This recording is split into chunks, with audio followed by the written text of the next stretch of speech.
19 दिसंबर 2024 के बाबा के अनमोल मधुर महावाक्य सुनेंगे।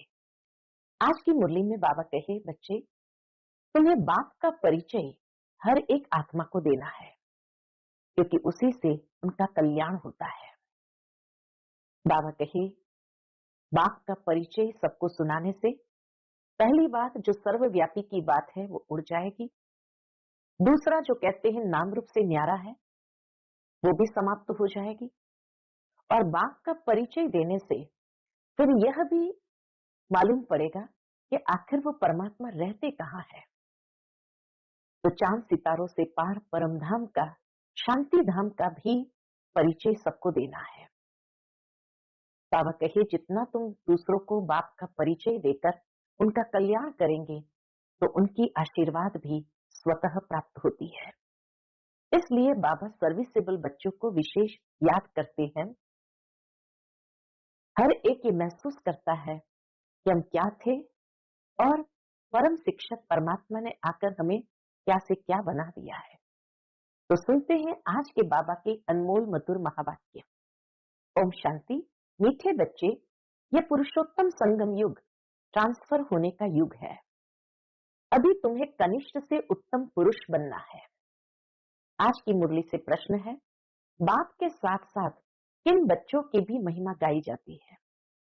उत्तर, जो टीचर बन बहुतों का कल्याण करने के निमित्त बनते हैं, उनकी महिमा भी बाप के साथ साथ गाई जाती है।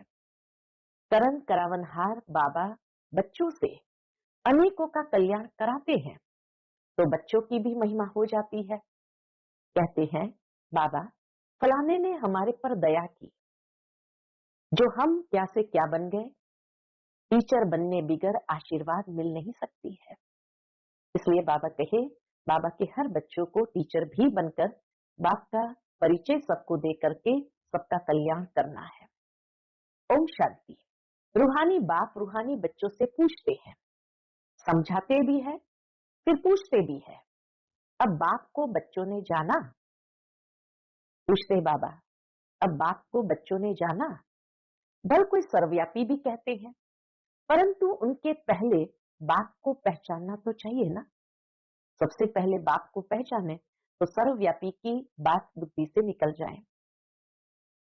पहले बाप को पहचानना तो चाहिए ना, बाप कौन है।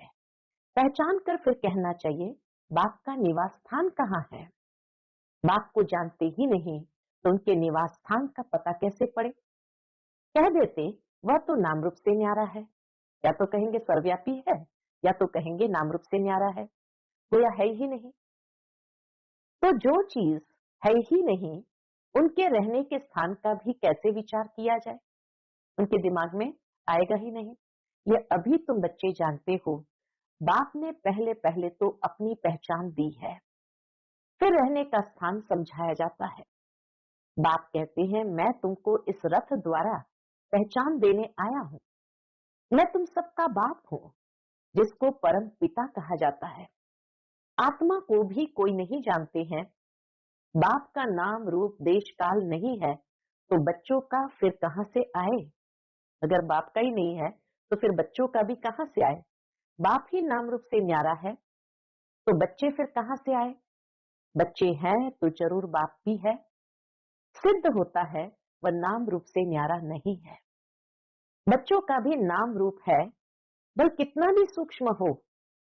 आकाश सूक्ष्म है तो भी नाम तो है ना, आकाश। जैसे ये पोलार सूक्ष्म है